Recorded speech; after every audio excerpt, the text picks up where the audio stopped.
Okay, so now I have a pleasure of talking to Steve Tadelis, a person that I've just recently become friends with at the University of California, Berkeley Business School, Haas. Steve has graciously agreed to let me sort of have a brief interview with him about causal inference in tech and some work that he's done on it. And we're just going to talk about one of his studies that I'm discussing today in the Substack on paid search effectiveness at eBay. So, Steve, thanks so much for agreeing to let me talk to you about that paper. Thank you, Scott. It's a pleasure. Yeah. Well, so before we start, could you just tell me a little bit about how you sort of got into economics and how you got into your professional career, and then what your life has been like overlapping this academic tech? Because you sort of seem to be sort of like, Hal Varian and Susan Athey is kind of like straddling these two, an early person straddling these two spaces. Well, you're putting me in very good company. I think I've just lowered the average there a bit, but well, I got into economics by coincidence in my late 20s, mid to late 20s, when I realized I should probably get a bachelor's degree because I only had an associate degree in electrical engineering. I picked economics because my grades weren't good enough to get into an engineering school. And then I fell in love with it and had a professor by the name of Yossi Greenberg, who was very influential and got me interested in an academic career. And the rest was history. So that's how I got into academia. It's interesting because when I started my PhD, I left 6 years of working as initially a systems engineer and then as a sales and contracts manager in a tech firm in Israel. And I was really enamored by game theory. So I did like a 180-degree, tell me how close you are to realism so I know how far away to be from you. Mm-hmm. So pure theory. And that's what I focused on in grad school. But my tastes became a little more applied throughout grad school. So I was what at the time was called an applied theorist, a species that is not in much existence these days. And then when I got my first job at Stanford, and a year later, Pat Byery joined, who became a close friend and dear colleague, and we started working together because I was inspired by some of his observations on contracts in reality compared to contracts in theory.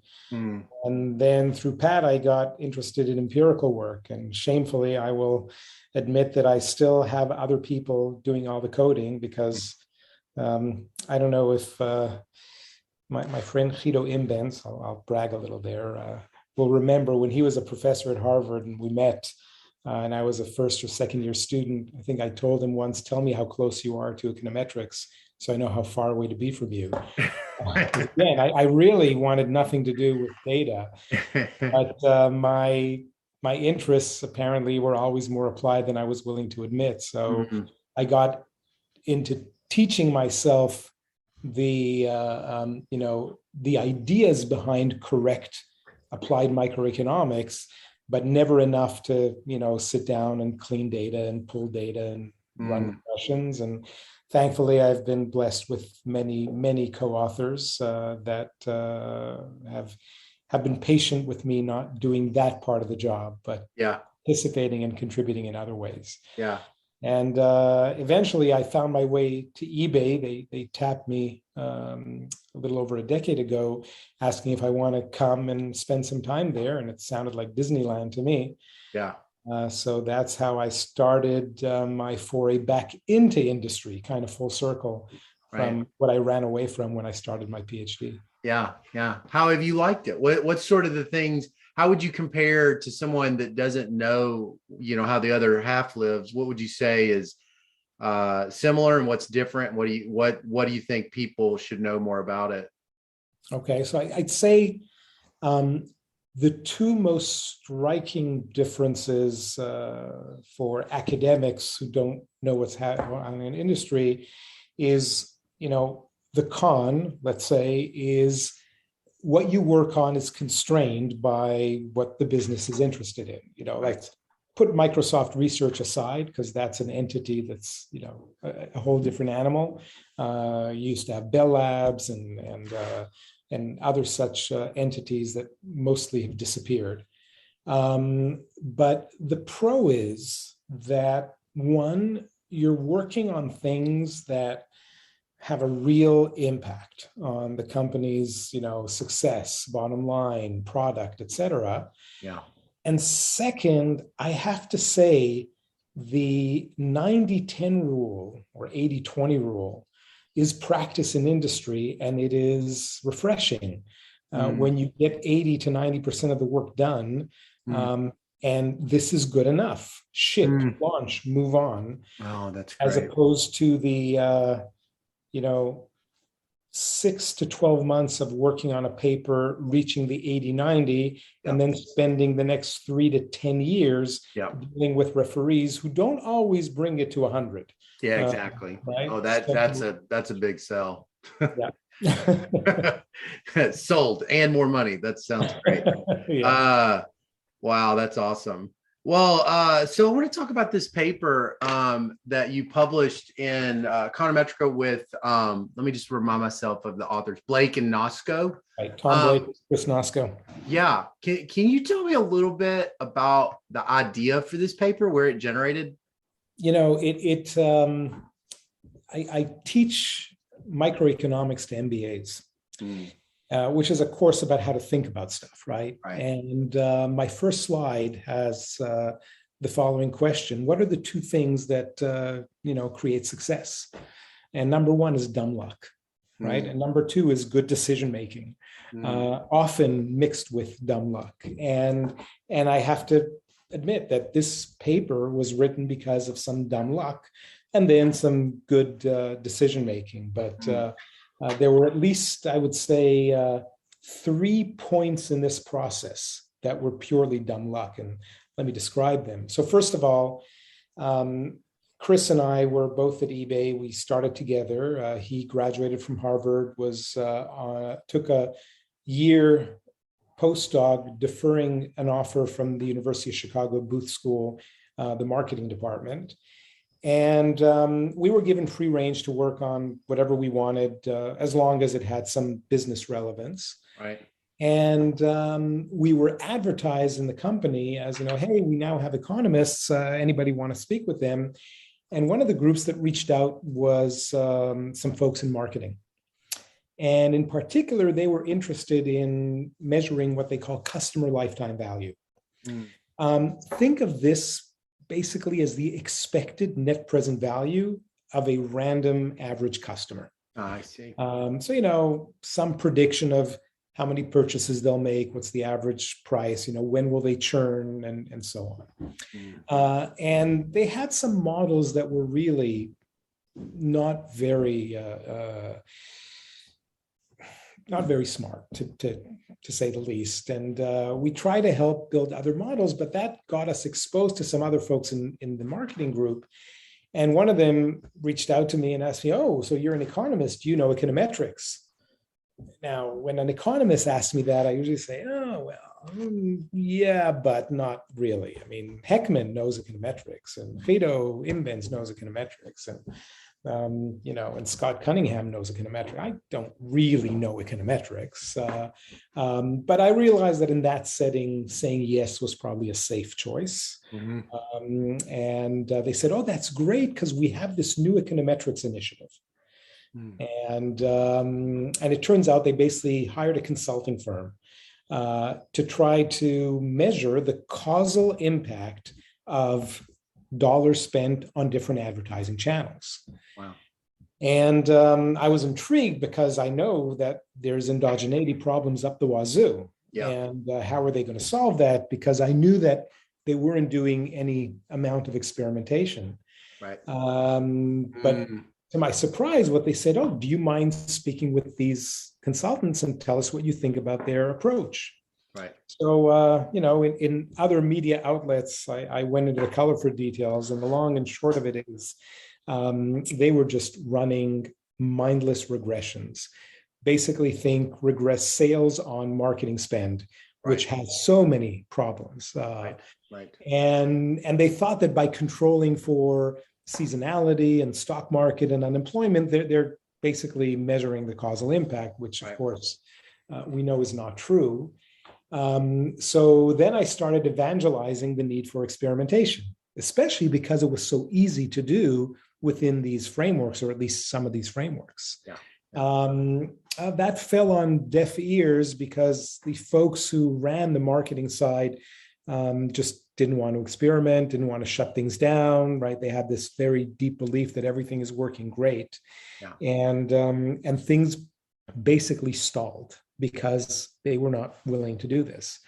Then comes luck number two, and this brings us to the natural experiment that's in the front end of that paper. They did paid search advertising specifically for keyword eBay, both on Google and on the Microsoft network, which was Yahoo MSN. And they wanted to renegotiate their advertising deal with the MSN network, so they turned off the paid search for keyword eBay. Wow. And we learned about this a few weeks later, Chris and I, from an ally, I'll use that word, from within the marketing organization, who did believe that we really need to do experimentation.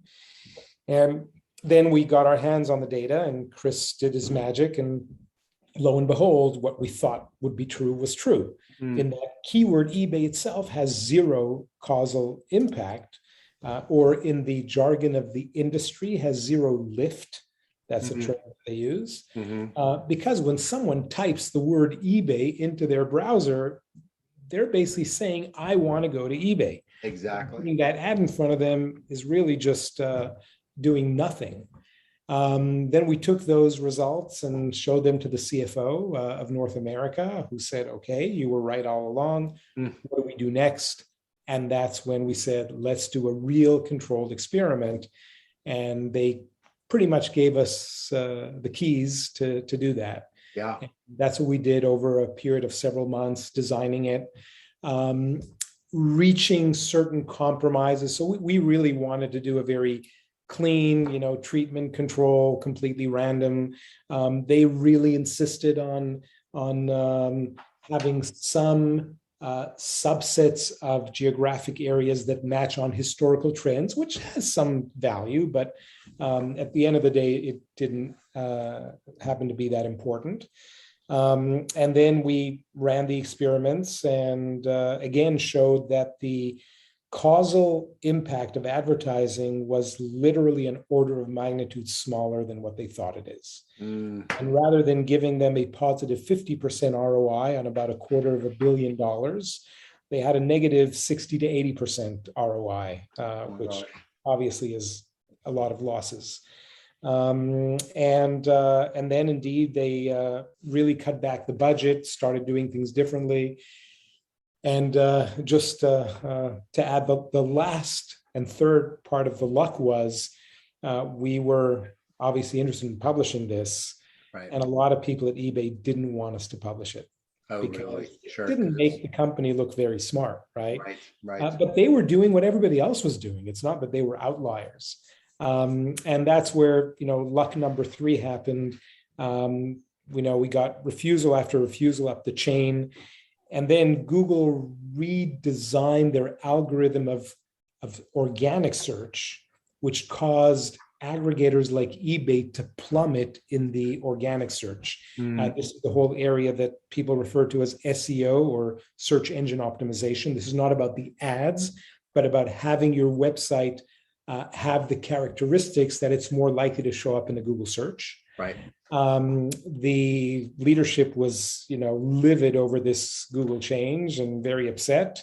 And since our paper basically said, hey, Google advertising doesn't work as good as people thought it does, then the president of eBay at the time, we went to him for approval. He said, absolutely, let's get this paper out there so people see that Google ain't that great.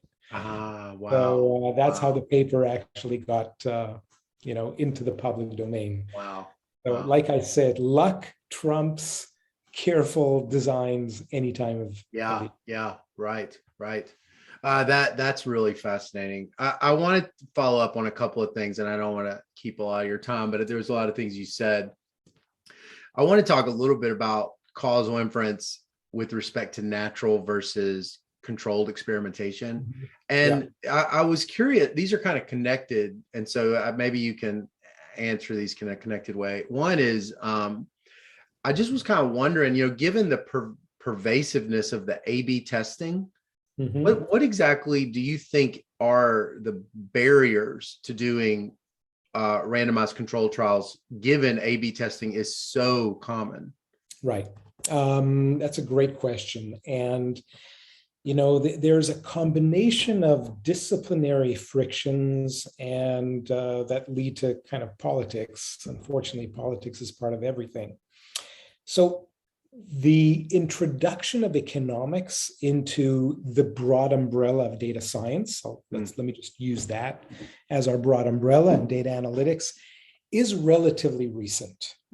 So until about a decade ago, economists in industry, and especially those who you would refer to as chief economists, you would find them in banks, you would find them in investment companies, you would find them in some large companies like Intel and Ford and so on.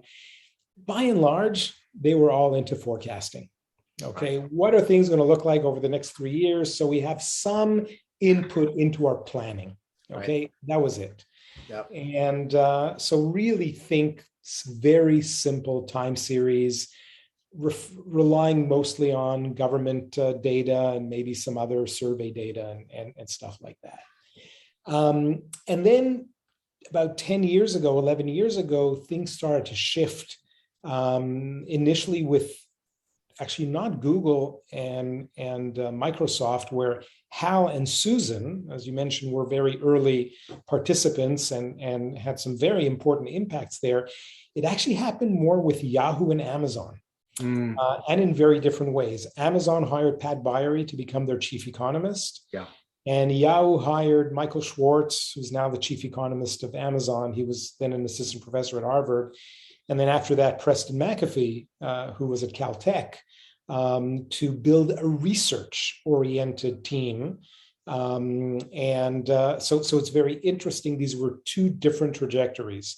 Whereas the Yahoo experiment, with Preston and Michael, and then other folks who joined, Randall Lewis, Justin Rao, and several others, they were primarily doing publicly facing research with an eye towards helping improve Yahoo's performance.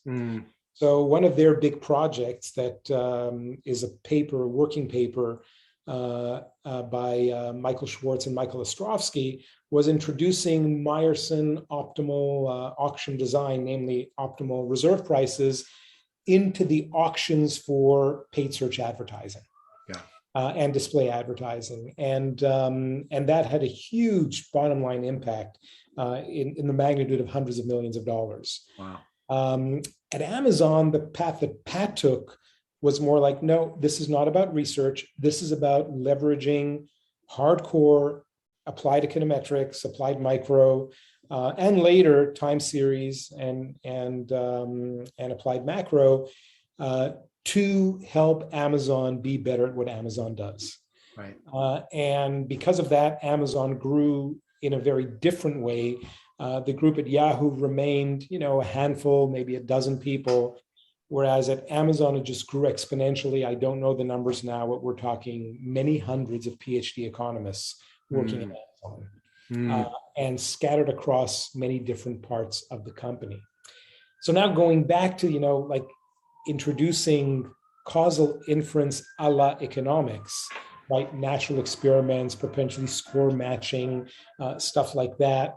It is not something that was common because in most companies, the data science, data analytics were computer scientists, machine learners, statisticians, biophysicists, bioengineers, physicists, people who dealt with big data, but didn't have the kind of causal obsession that applied micro folks do. Right. And, we are very careful about thinking about the data generating process and mechanisms. And for many of these other disciplines, they're very much happy with kind of the black box let's try to reverse engineer what the data says, infer what's driving the outputs, and then increase what needs to be increased without really thinking about the, things like incentives, like equilibrium, Right. that we economists are driven to think of. And for that reason, these kind of tools, natural experiments, propensity score matching, et cetera, have not been heavily used in many companies. Right. And like I said, that has been changing more recently. As more economists and more trained applied micro folks get into these industries, these are used more. Yeah.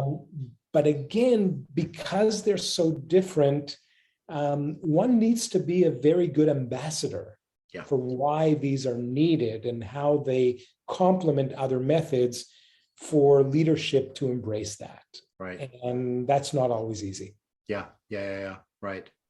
What do you think that, what does it mean to be, what does it look like to be a good ambassador as an economist? What does it look like to be a bad one? Well, the bad one is easy. The bad one is you assume that people are going to take you for, someone who knows what they're talking about, right, and believe you and, embrace everything you're saying. Yeah. So the kind of attitude that is not uncommon in academia, which is, how could you not get this, right? If you don't get it, it's your problem, not mine. Right. That doesn't work in industry.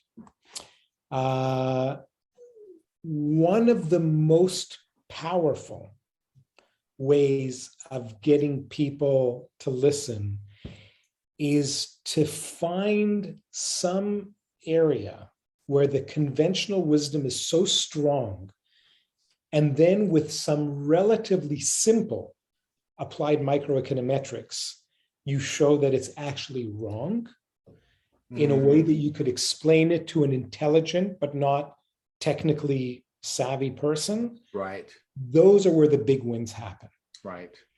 That's where you could basically take someone and say, hey, I know we all believe this, and I thought that's true too, and here's what I did, and here's what the data showed me, and here is why I believe it's different. And then you have a coherent story. You have a narrative of customers behave this way or that way. So let me use the paper we started talking about as an example. When we showed that, they're losing about 80 cents on the dollar, obviously that was a shocking number. Yeah. And then we said, okay, how about, taking the theory of advertising seriously? What does it tell us? When I say the theory of advertising, I mean the informational theory of advertising, which is more in the lines of what an economist would think, as opposed to the persuasive advertising, which is more, say, psychology, right? Right. You don't like my product. I'm going to show you a picture of an island and two very attractive people, and suddenly you're going to like my product, right? That's not economics. Yeah. But here is what economics is. You don't know anything about my product. Mm-hmm. I will give you information about my product. If you're the kind of person with preferences for which this information means, oh yeah, I want to buy this, you'll buy it. And if you're not, you won't. Right. So what would that imply? It implies that if I could look at different groups of people with different levels of how informative they are about eBay's offerings, then those who are least informed, for them, the advertising should work the most. Yeah. And those who are most informed, for them, it should work the least. Mm-hmm. And what we did is we used a heterogeneous classification, which is common in marketing, called recency frequency, which is the more frequent you visit eBay, the more you know about eBay, the less ads should be effective on you. And at the other extreme, if you've never bought anything on eBay, clearly this is where advertising could have the most bang for its buck. Right. The recency is how recently were you on eBay again, like how top of mind is it? And there we showed very clearly and very strongly that the least informed people are heavily influenced by advertising. Yeah. The returns on investment, if you target them, are humongous. Right. The problem is that most people who see the ads already know about eBay. Yeah. So for every person that you have a great conversion, you have 100 people for whom you just wasted a click and you pay for it. Right. And showing that to leadership, it's a story that makes sense. Yeah. They didn't think about it this way. Right. And then they show how our techniques, which are not too difficult, right, to explain, uncover that regularity. Yeah. So that's what it would mean to be a great ambassador, is finding something where people have very strong beliefs and showing them that those beliefs are actually either wrong or not always correct, and then having a completely reasonable narrative that matches the data to change people's minds. Right. Yeah, sure. When you say it that way, though, Steve, it reminds me, of just how valuable it is to be an insider, though, because knowing what is the dominant belief within the firm, it seems like such firm specific human capital. Do you think am I overstating it? I mean, no, I don't think you're overstating it. And different companies have very different ways of doing things. There's also huge heterogeneity in the sophistication of companies, right? Mm-hmm. So, every time I walk into a structural IO seminar and someone is estimating something off of a first order condition of optimization, I just, resist that part of me that worked in industry and says, nobody fucking does this, excuse my French. Right. And remind myself of, George Box, every model is wrong. Some models are useful, right? Absolutely.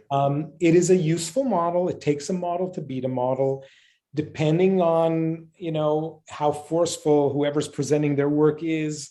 If they really believe that this is exactly what's happening, like, well, yeah, you're a little bit naive, right?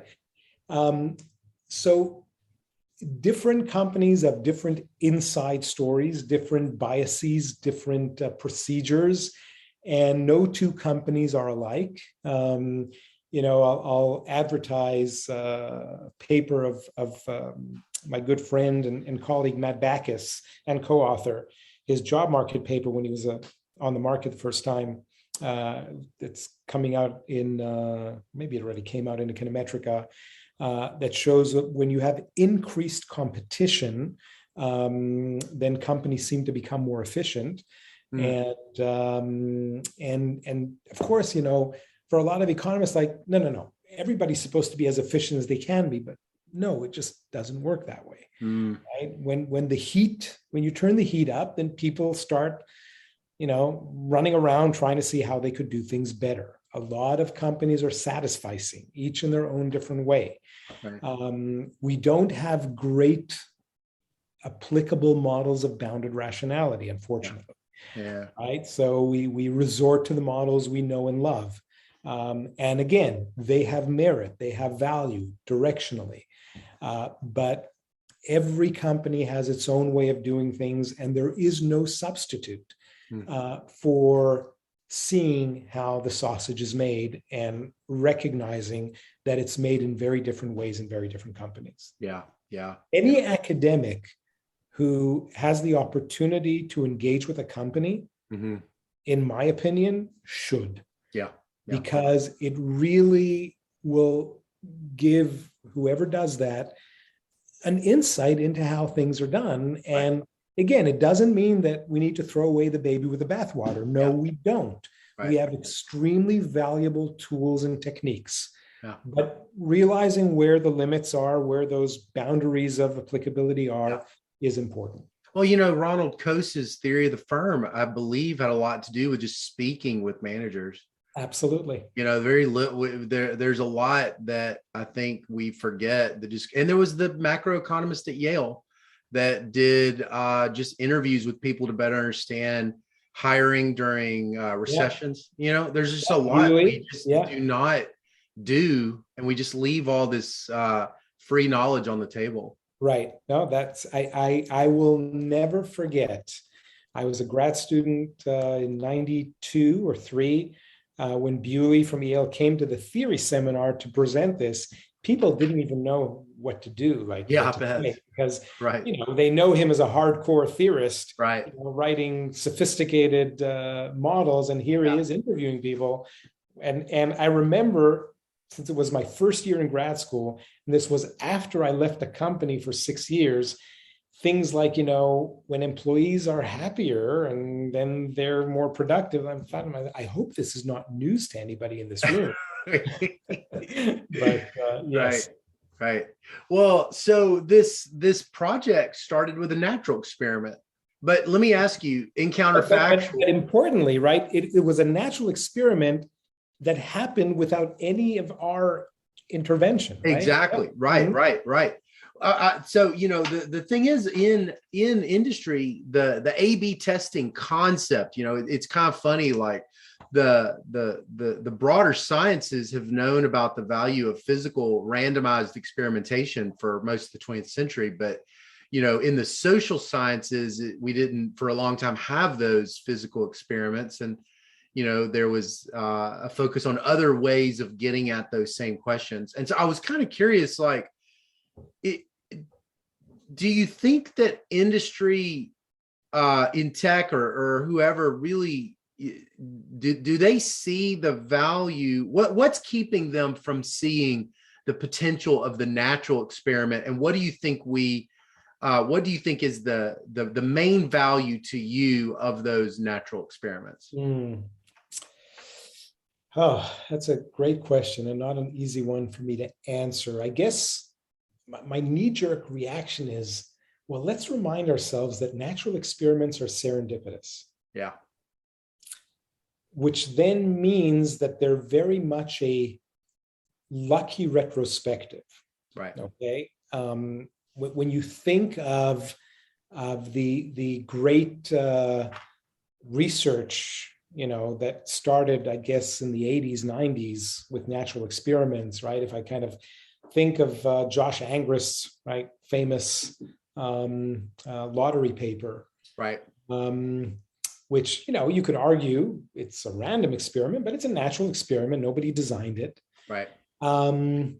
It took the brilliance and some luck of Josh to kind of think it when he thought about, like, oh, wait, I think I could use this. Yeah. Yeah.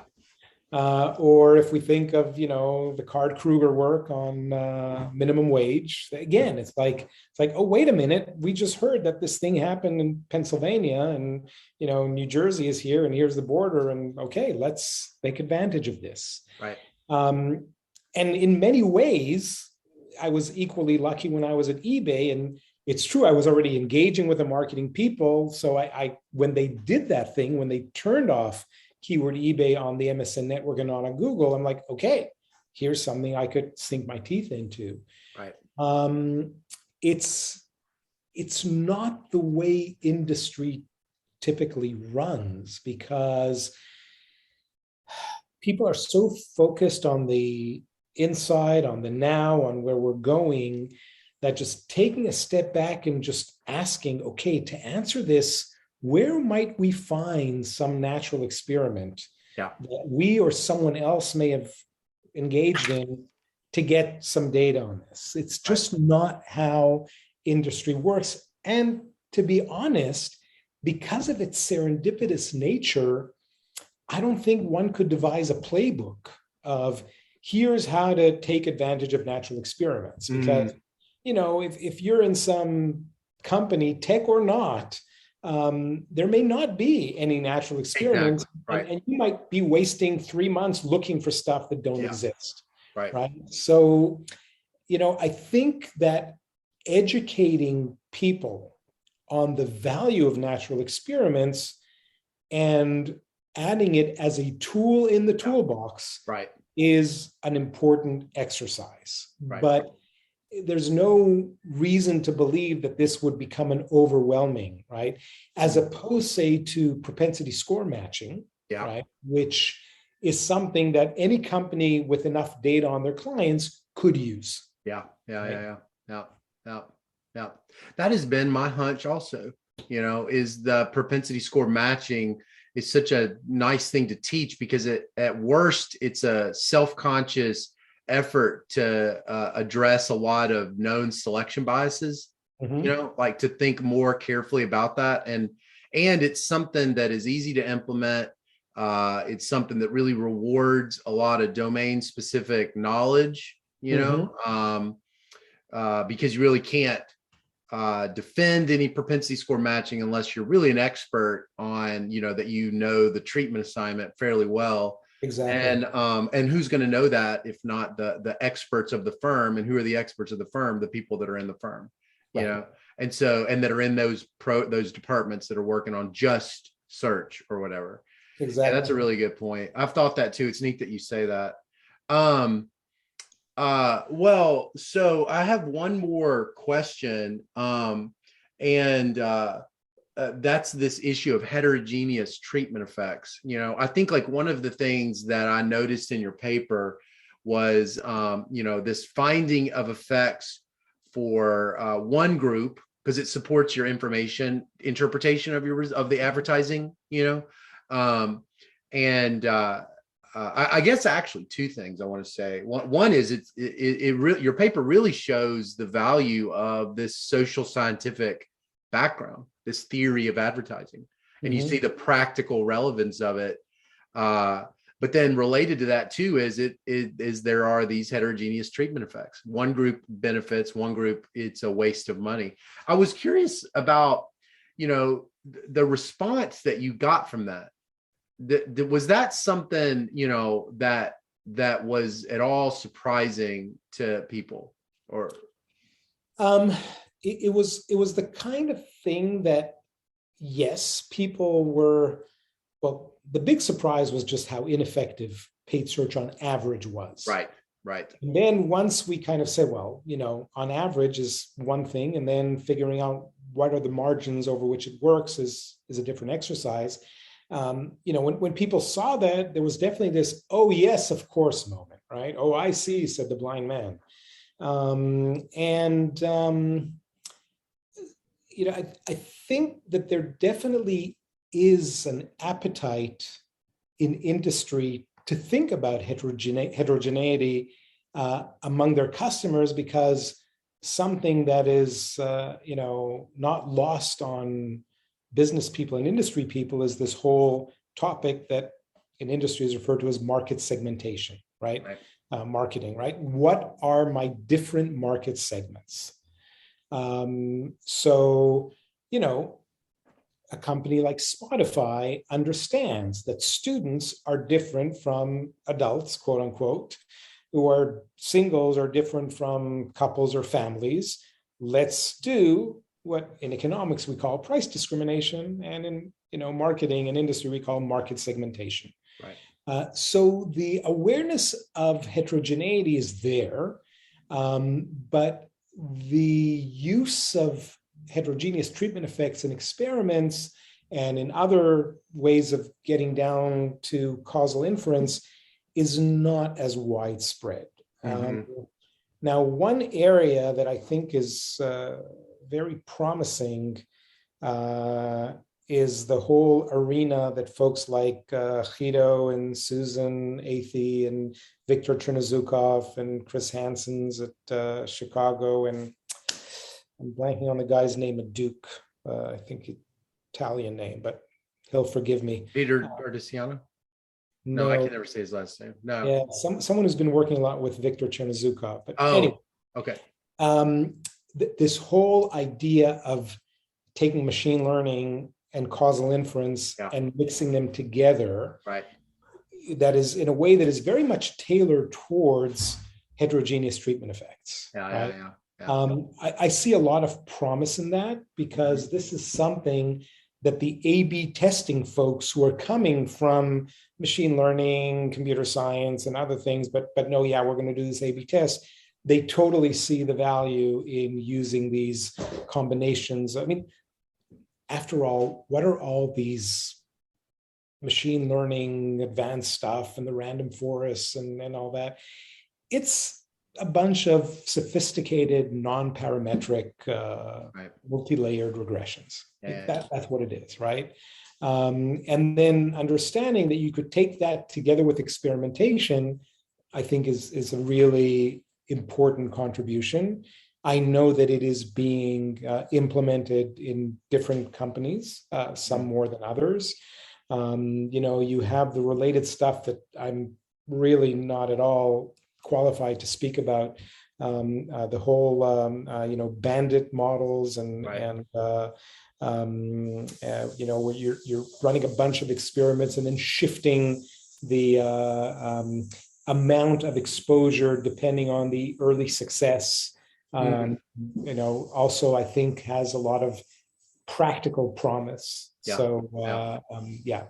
are areas that I think are going to grow, and also areas where there is going to be, and there already is, more collaboration, more understanding across disciplines. Yeah. Well, this has been great, Steve. I've really, talking to you as like an anthropologist talking to someone from another country. It's really, really neat to hear the perspective of what goes on within tech from an expert and an experienced person. I appreciate you giving me your time. Scott. Well, we'll talk again soon. Thanks a lot. We will. Take care. Okay.